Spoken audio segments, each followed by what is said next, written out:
What's popular, YouTube? Another day, another demo. And today we have the wonderful presence of Tabsen to grace our screens. The man who has, I would call, the best German player overall of all time. You know, Syrson was the first German player to make it into the top 10 in CSGO, not in the top 20. In top 20, I think there have been a couple of people who have made it in, but Syrson made history being the first in the top 10, I believe, in the last year. But even while all that was happening, it was off the back of the fact that Tabsen had a great system to work around him, that Tabsen was a great player from an entry perspective. And of course, we've seen those beautiful white chiclets. Tabsen brings a great positive energy to the roster. And he said it before, he loves playing with friends. Now, I'm recording this intro after watching the Tabsen demo review. We're going to put it in the front because the idea is I can potentially help enhance your viewing experience now that I've already watched the demo. So I wanted to try this new style where the intros can kind of foreshadow stuff to focus on for you as a player or just someone to enjoy the game. And just to set it up right now, so this is the match we're about to watch that I just watched. Pre-recorded, but now we have an editor, so I can kind of experiment with stuff like this. Tabsen 35 and 13, 152 ADR with a 2.31 rating. Insane stuff. 25 and 8, 2.65 rating on T side, combined with a 10-5 scoreline, 1.75 rating on the second half. And this is versus EG, who are not the most amazing team right now and are still working through some stuff. And Daps, the identity crisis, and Daps is supposed to be coaching, but Stanislaw is taking a break. So it's not like the best team ever, but individually, still such an amazing map. And this one, even though it's a Dust 2, I actually felt like we went quite deep with the analysis and different examples of nuanced decision making that I was feeling very lucid today, I think, when it came to the analysis. So this is quite a good demo to watch. And what we're paying attention to in this demo is the small decisions that Tabsen makes on the T side. Sometimes there's rounds where, he's spamming something or emptying his clip. I will pay attention to the rotations because they're all very sensible when it comes to when you take long control, when you default tunnels but give it up. There is a lot of great, pretty much a great Krieg highlight. There's a huge ace that comes in this game.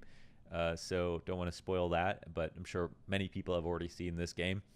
And a lot of conversations about what it means to play, good Dust 2 2021 CS as well, which is a big conversation topic.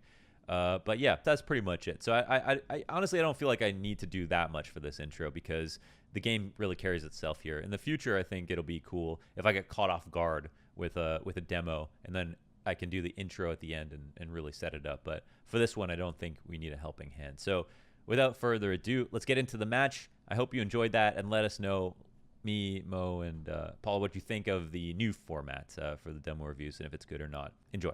Okay, so this is Tabsen's sensitivity, 400 DPI, 1.28 sensitivity, very low. Oh my god, 512 EDPI, higher zoom sense. And he is on native. We love to see that. 2-0 game versus EG, and Tabsen went 35 and 13. Monster performance. Not versus the best team right now, of course. Daps as a stand-in, EG as a whole, not doing great, but still insane. And also, it's Dust 2, a map that EG normally very good at. Plus, we have a 25 and 8, 2.65 rating from Tabsen on just the T side alone. Now, we'll watch both halves, but an outstanding match from him on both sides, as well as just pure impact. And Tabsen, really quickly, is a player who is pure impact. Look at this impact rating. Outstanding, and doing a lot of entry work as well. So one of the reasons I called Tabsen the best player on Big is because even though he's standing right beside Syrson, who got top 9 last year, I will say if that year was online, things still continue to be online, but even online, Syrson was struggling a little bit. But apart from just the pure stats, which is one thing, Tabsen is the IGL of the team, and he's historically been known as the best player in Germany. So I have no trouble saying that, here is the guy that really makes things work on Big. And currently right now, Syrson's not in peak physical condition, if you will. Like, he is not fragging lights out every single match. So I think since his role relies so much on stats, Tabsen can be Tabsen, and on Syrson's darkest day, we can look at Tabsen and say, okay, here's a guy who's still calling a really great game. Big are known for their tactics, their strategy, and here's a guy who also was known playing under God B as the best player in Germany, who continues to put up sick performances, and by HLTV's rating is someone who obviously has fantastic impact rating. And I've always said this, but I feel like on the lower end of things, the impact rating doesn't properly or adequately define who has a low impact.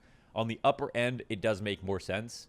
But there are players like Brokey, for example, who have incredibly low impact ratings. I don't believe it when it comes to the lower impact rating. So I think when it comes to the positive storylines of who has a higher impact ratings, I do see something there. And we know, of course, that Tabsen is an entry fragger. So there should be a lot of action in this demo as well to look for. Part of watching this game for me is about defining Tabsen as a player, because we haven't, I don't know if we've done a demo on him on this channel. Maybe we've done one in the past. But here is that opening. Whoa, that was an amazing shot from Syrk. From the single box, there was no chance for Tabsen to even crouch out of cover. And the idea here with Big was to take long control. They got that kill early, so they say, we'll walk it up quickly. Normally, if you contest long control and you get it, it's okay to chill for a second. It's actually completely valid for you on the T side to take long control, sit around pit, hold the flank, wait. Even if the CTs take the rest of the map, it's fine, because there's so much pressure on this A site and when the flat will come down that there have to be a certain amount of CTs around A to throw utility, deny the bomb plan, etc. But now that we've made safe passageway across to the sites, and we even have control with Syrson here looking into CT spawn, elevators are the only concern. They get rid of that, and they are totally covered. So no big issue. Let's move on forward. We're not even watching Tabsen, but want to set up what long control looks like, especially when you get a kill quickly. And this game at a high level, okay, the game at a low level is about, you know, aim, crosshair placement, utility. Counter-Strike at a high level, and when we talk about Dust 2 and stuff, it is about communication, it's about timings, and that is what defines, you know, what's in a pro player's mind. Because all the other stuff that us plebs are thinking about, they've already gone through it. All that stuff is purely subconscious at this point, and the only way to get an edge over another professional team is not by things like crosshair placement and so on. I mean, you're very small percentages when it comes to who's better at that and who's worse. It's all relatively fine at the pro level. Oh, stalk your prey. Tabsen. How dare you? He sees Syrk, he hunts him down. He's so aware. Kills all three inside a spawn and takes care of business. Nicely done from him. Very cute stuff. I don't know if he heard something. Syrk says, F you in the chat. And Tabsen has a smile. I actually asked Tabsen in a Flashpoint interview. I said, Tabsen, have you ever considered being more of a Chad? Okay? I said, Tabsen, have you ever considered being ruder to your teammates? Have you ever considered taking more space? You know? And he said that he has considered it. He thought about it. But he didn't want to. He said it's not him. You know, at the end of the day, he's such a nice guy, and that's why I thought it'd be funny to ask him that. But he said he did consider it because he is obviously star player quality, star quality material, and shows that time and time again. But he's one of the few pros you can think of who is such a delight in terms of, you know, how nice and happy he is during interviews, that you can't really ever see him acting like some of the, you know, star players who take up a lot of space and have a little bit more attitude about them.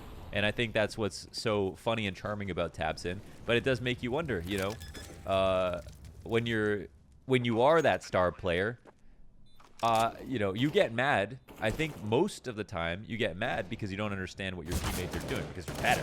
You're just like the better player. And in Tabsen's case, I think he has that, but at the same time, he has such good emotional control over his life. You know, he never feels insecure about his place in the game and his teammates.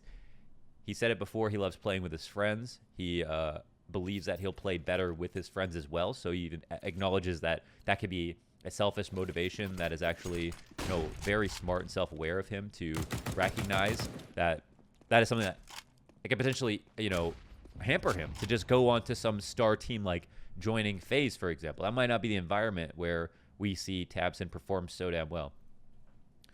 So, yeah, a lot of good things to say about Tabsen. Long time coming for this interview, for sure. We've already seen some great kills in this game. And I've kind of talked through a lot of the early rounds here. But I said on Long once again. And I personally think that Dust 2 could benefit greatly from Valve if they decided to rework Long at all. Because right now, it is kind of a checkmate situation if you secure Long control. And that doesn't mean you get Long control guaranteed. Like, Daps just gets 2 CZ kills here because CT angles are nice.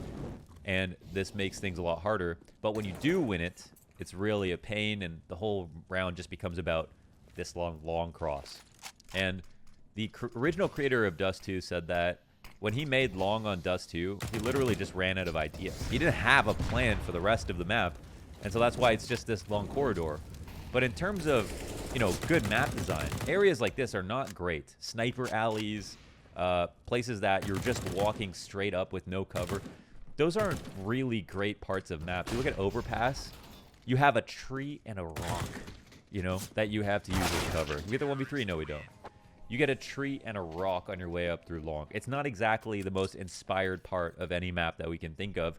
And I think that it happens to be that on a lot of maps you do get some kind of long, right? Some alley, some yard or something like that. And I think it's important to break up that space to encourage some more creative gameplay and make sure that the ops and stuff like that are not that overpowered. And in Dust 2's case, make it so that you aren't incentivized to take every single long spawn you get because of how powerful it is for you to get pit control, to get out long and fight there. And it would make the map a lot more dynamic. It would be very interesting if they left everything the same and just, I don't want to say make Long more CT favored, but they could make it slightly more CT favored and then see where the meta takes it.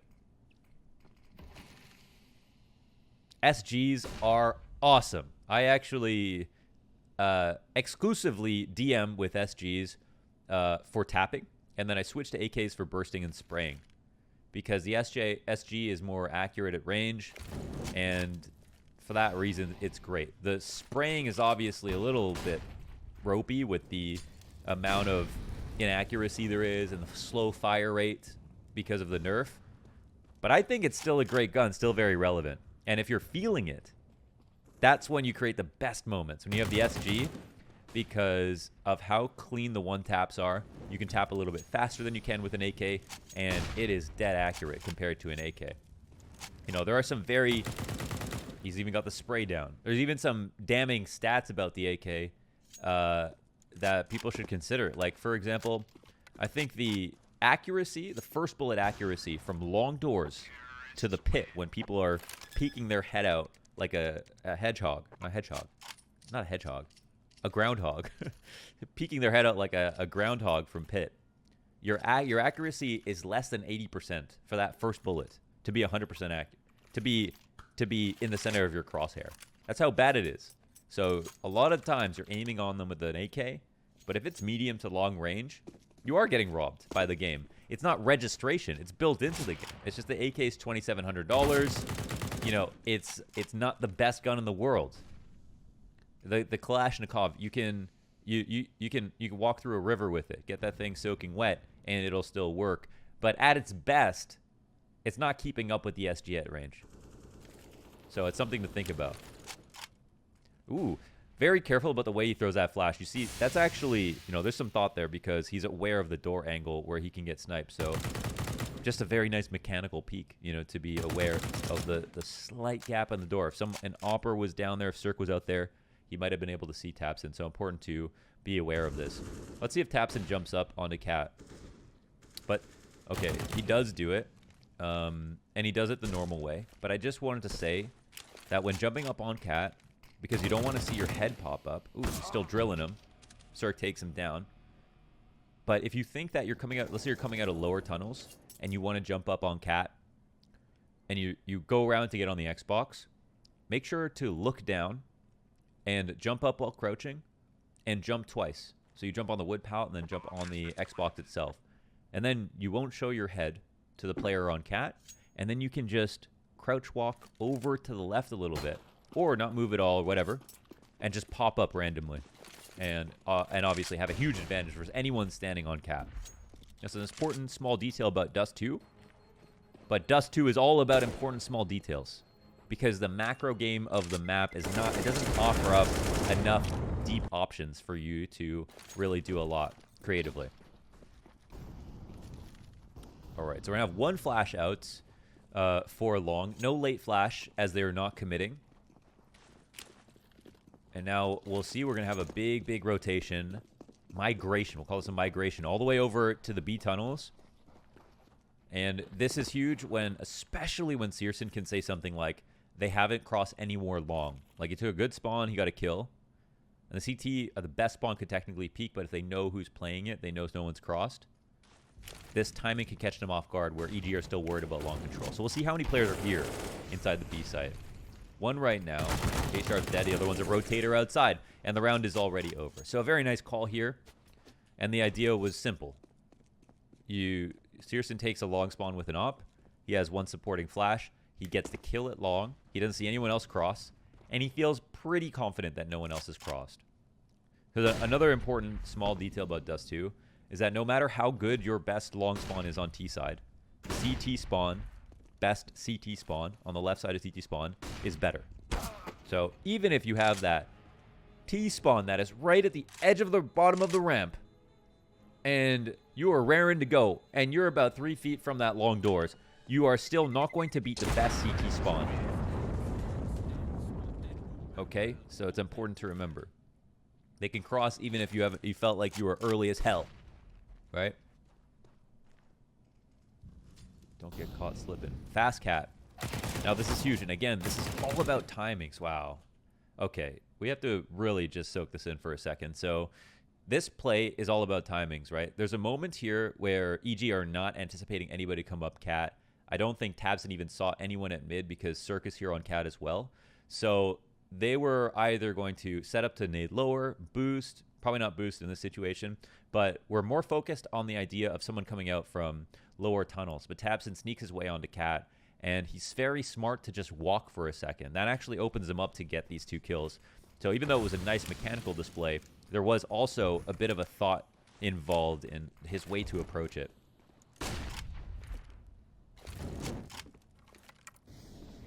And those are the little advantages that will really make your opponents angry. We don't get this kill, but that's a death with information, right? And now we get Oboe. We have info on Mihu. That means there's one useful player that will get an edge, but that's it for EG. And we already know that it's probably a long player because we have the 2 players off cat. We have the 1 player spotted mid.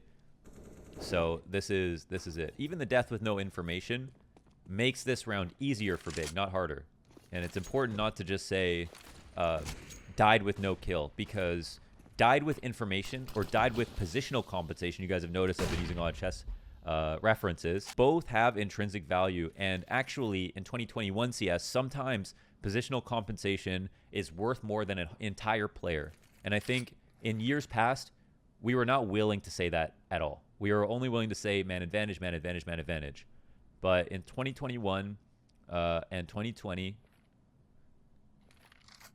your positional compensation when you die, what you see, where you were, what your teammates get off of it, that can actually matter more at the pro level where people are this organized and map control is this important. And not even just the pro level, at any level, honestly.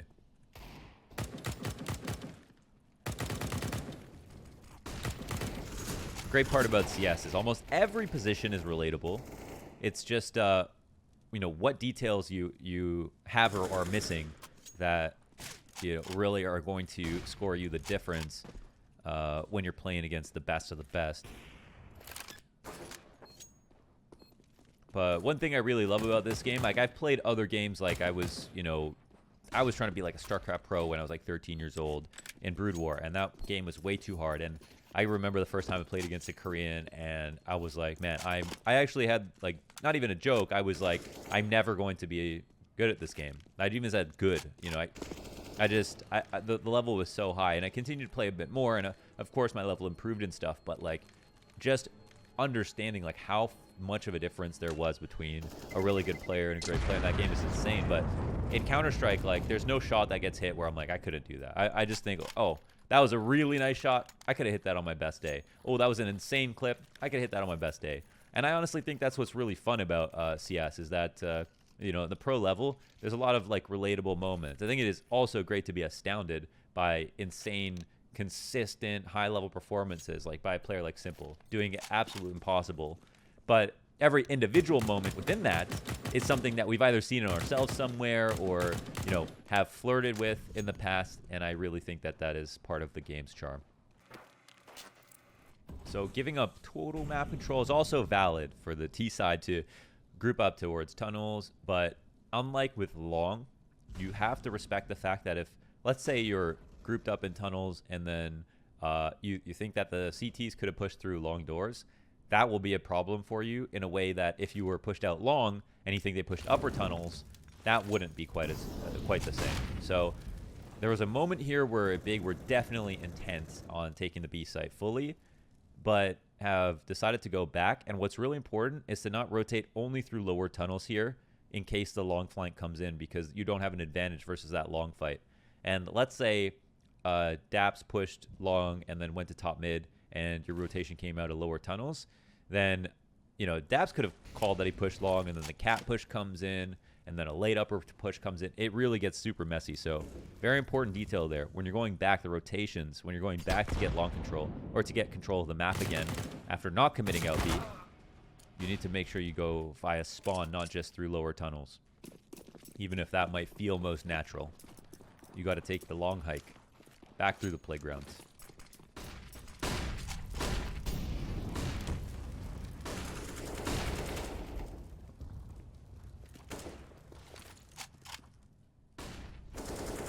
It's getting scrappy once again. Out towards long. Cirque misses an opportunity. He's been pretty quick on those shots. An aggressive smoke comes through. Tabsen will probably call play anti. A scope gets spotted here, and Tabsen, hold on a second. Surely he saw that. Wow, he deals with two others, and Daps takes him out, but he'll only get that one kill. And again, it's death with info. This allowed Tizian to come out mid, knowing there's only one alive. Tabsen goes huge with the SG, and that is really characterizing this half, actually. Obviously, he's been using this, championing this gun for a minute, but it's very cool to see how good it can be. How hard it looks to stop, especially when your first bullet accuracy is so on point. But he's got a good combination of instant first kills as well as great spray downs with the SG. But he makes it look easy. I'm sure if you've tried it, spraying the SG is not... Actually, it's not that it's hard to spray the SG. You kind of just pull hard down to the left. It's hard to do a 30 bullet spray. The spread is quite wide. But I don't know. I think it's kind of... honestly, I don't know if it's like that hard. Hard is a weird question because hard is a weird word because... Oof. Oh, fantastic round already. Hold on. Wait, maybe there's a big highlight here to take a look at. So... let's make sure we don't miss it. All right. Wow, that's really when you're 1v9ing right there. You're throwing the bomb across for yourself. You're calming to yourself. You're killing everyone yourself. That's the most passive-aggressive Tabsen can get. Oh my god, the whole ace for Tabsen. After not only taking long control, passing the bomb to himself, killing the final two players. He really can do it all. IGL for the team, top fragger, entry fragger. That epitomizes Tabsen when he's playing well on a good day. So glad we have that kind of capstone round to round out the half from this match. And that's the one where people start tweeting, I think. I always look for the moment where people start tweeting at me. You got to do Tabsen, you got to do Tabsen. I think that was the round. What a round for him. Nice clutch. Nice cock.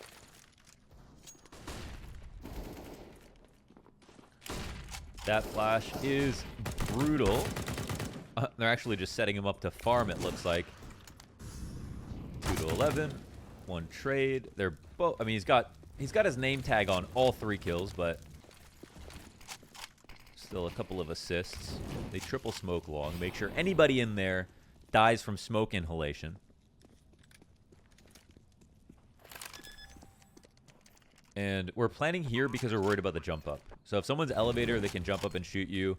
They're less worried about cat, and they also have someone to cover it. It also is a nice hedge against the idea that someone could have been long or pushing through the smoke around it.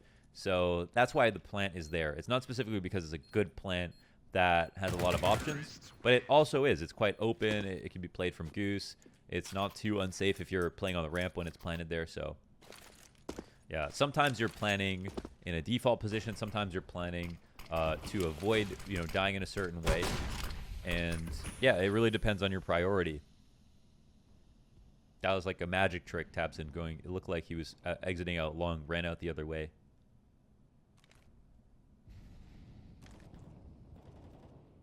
And I really like the tempo when it comes to Tabsen's lurk so far. It feels like he's not been too slow about things, but he doesn't get caught out by Breeze in what's the last round of the half. Let's see if Syrson can make some magic happen. No, won't. 12-3. 10 kills still to witness in the second half from Tabsen, so I'm looking forward to it very much. Let's see what's Tabsening in this second half. Got to appreciate the rotation up through mid. We see they lose long control, and this is their great protocol. And it's the, if we watch a Virtus Pro game, for example, rotating through mid is one of the places where they try to catch you whenever they take either B or A. They'll have James, sitting around the Xbox and whatever. And this pistol round is a great exception, but this is the important thing about having the confidence to be able to go through mid or knowing when you can. Look how fast it speeds up the rotation into the site. Now, there's no guarantees that they'll win here, especially now they've already lost the opening kill. And Syrk is blasting fools like he is now. But at the same time, there is now potentially a chance. No, Breeze and Mihu will make sure that book gets closed as quickly as possible. There's a resmoke for the long door as they fall out. And pistol rounds are all about feigning presence and stacking and gambling. They are, because as good as you are, if a team has enough time on the clock and they have like a Mac 10 to scout, they can potentially avoid you on Dust 2. Inferno is one of those maps that's very hard to be able to pick the right site without potentially sacrificing material. But on Dust 2, it is really, really difficult, I'd say, for the CTs to get you to run into their stack, more so than a map like Inferno. So, how you use your smokes from how far away and where you decide to stack and just gamble can just really make the difference. But at the same time, it's okay to stay fluid. Like let's say you go 5 long and they don't come out long, or one guy comes out long, you kill him. Everybody run back. They're going to be scared to go long. Plus now they have to worry about other parts of the map. Plus you could see their intention was to take long. So there's a lot of, it's like just kind of like the best answer, as opposed to just sitting around and waiting for them to come back to long late or something like that. So don't be afraid to move a lot when you're running around with pistols on the CT side. Sorry, I feel like I was very convoluted in that explanation, but that's just par for the course, isn't it?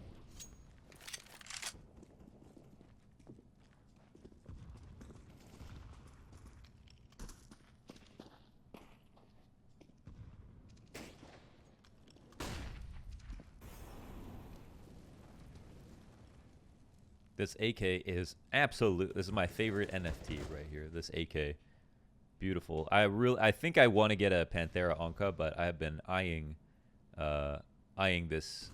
Is this the Lotus? I'm actually so bad with skins. I really love this and the Aquamarine Revenge. I mean, AK skins. There's so many beautiful AK skins, obviously, but this one goes crazy.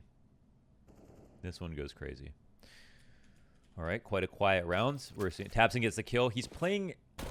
He's playing as a long flex. It looks like we'll see. How the rotations look. It looks like they're playing kind of spawn-based CS right now, where sometimes a different player is coming back to mid. So just for anyone with not that much competitive experience, for example, explaining this for a second. So on CT side, if you're going to go 3 long, then we're going to pay attention to this in this half. So we're going to go 3 long. And then when you fall back, you typically want to leave one person that sits either in pit. That's like the most normal place to be. Or they can play against the wall that's in front of Tabsen here. Or they can play by the blue bin, however they want. But you escort people to long You have one person in the back flashing for them to fight long. If there's no one there, you leave one person there. And then you draw back and you get one person to play mid B like we were just seeing Gay do. And then another person to play on A site to watch cat. And that's the most standard and simplistic way to describe what you would normally do when you're playing 3. And I just want to emphasize that that is like a very simple way to explain it. But at the same time, that is just simply how it goes sometimes. Like it is simply that simple. Like that's obviously what's nice about Dust 2. It is very easy to understand. Sometimes that is all that happens. But sometimes we're going to see different people based on different spawns do different things. And I think that's the only thing I'm going to say to watch for in terms of protocols. Now Tabsen's actually just trying to help his teammate rotate out. So he fights Cirque in the pit. Beautiful long-range aim here with the silenced M4. I'm a silenced M4 lifer, by the way. I've switched fully. I don't even like the M4A4 anymore. I don't know what happened to me.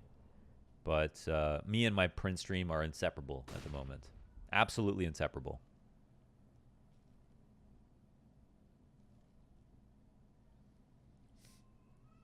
And now this angle is a very lonely angle. Like you don't, nades might come your way. Lower is a threat. If they walk up cat, you get a shadow advantage, which is nice. But it's very, it's a path walked alone when you decide to play on cat this way. So it's hard to get support. You don't have a lot of cover, and it can be quite boring and take a lot of concentration actually to play a spot like against the wall. Because you just don't have any, you can't just duck behind a box or whatever. But we see what options it opens up if they don't come cat, right? That's a big thing. Sometimes you're holding a position like this. Like, let's say he was holding passively on cat. His teammates can't even rotate through cat, but Tabsen was, staring deep into mid. He knew no one was there while his teammates were clearing it out. So it really opened things up. See, he finds a tap. And last man up, Daps has been assisted in his death by Tabsen. So leaving his impact on every single round there. And this Molotov is to land on the Xbox. Probably combination lands on cat, touches Xbox, something like that. Since they're going long right now with, we can see the blue and purple arrow on big, and we don't have Syrson watching for the cat run up, and Xbox smokes always deny this information. Tabsen can guarantee that they can't run through that cat molly for at the 7 seconds that it's up or whatever, and his teammates have some time to breathe when it comes to the A site. So that's the idea behind trying to put that molly down on cat. Even though he's not looking at it, that's one example of when you're throwing utility that it still gives you information even if you cannot look at it. If they go through that molly, they smoke it, whatever, Tabsen will get the audio.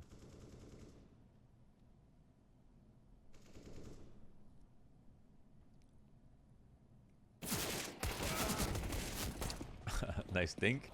Ever goes slowly behind him. Trade comes through. Long control. Let's skip ahead as this round is definitely won easily by EG. And we can see the amount of versatility in Tabsen's setups. Oh my god, thunder outside. He's going to hang out with Antero today a little bit later on.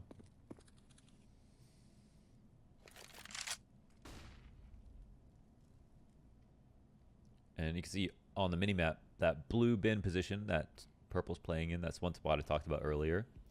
And here again, the weakness is around cat and mid. But the idea is that the other team doesn't always know when you're weak on cat or weak on mid, right? Dust 2 is a series of gambles on A with cat long and mid. So I'll have that re-smoke when Tabsen approaching. And Cirque showing he was holding this kind of, desperate sliver of a peek towards spawn and hoping that he could catch a timing.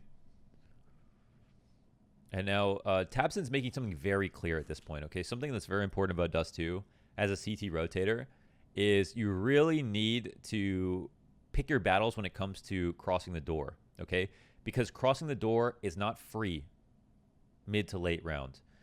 Right now, Cat is particularly weak, though they do have an op. Tabsen is making his intention known that he feels like EG are going to try a mid to B. He really feels this way. If he didn't really feel this way, he's much better just being on the other side of the door because you need utility to be able to cross at this point. the op is a threat. The smoke comes up. You don't want to use all your nades for crossing back and forth in mid doors.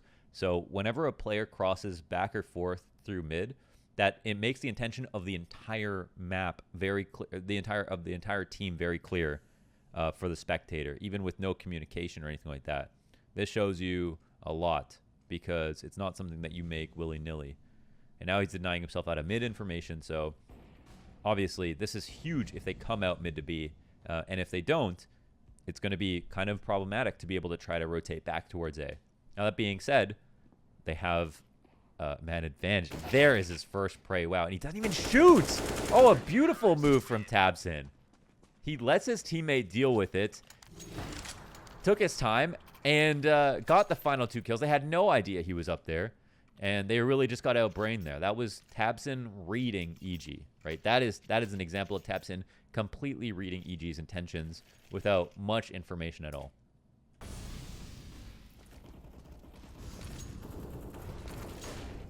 And what could be the last round of the game. Oh, quiet and quick cleanup from Tabsen, rotating out of mid. I think there's one player in the site. That molly was supposed to go, you know, drop into the site, just slightly deny the default plant or area. Obviously, the bomb is down in front of the tunnels. Flash comes down. It's nice to be a CT in this spot. Oboe gets clapped, and now with 3 alive, I'm sure Big are feeling comfy about trying to approach this retake even before the bomb has been planted. Yeah, stabs to go down. Syrson's flash helps out. And that is the map. A fantastic performance from Tabsen.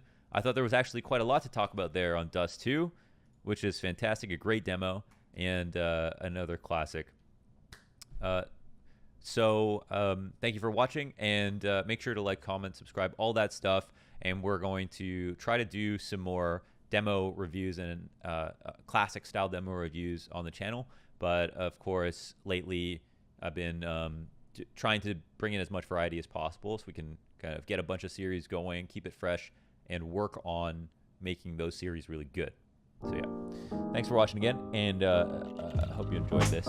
See you next time.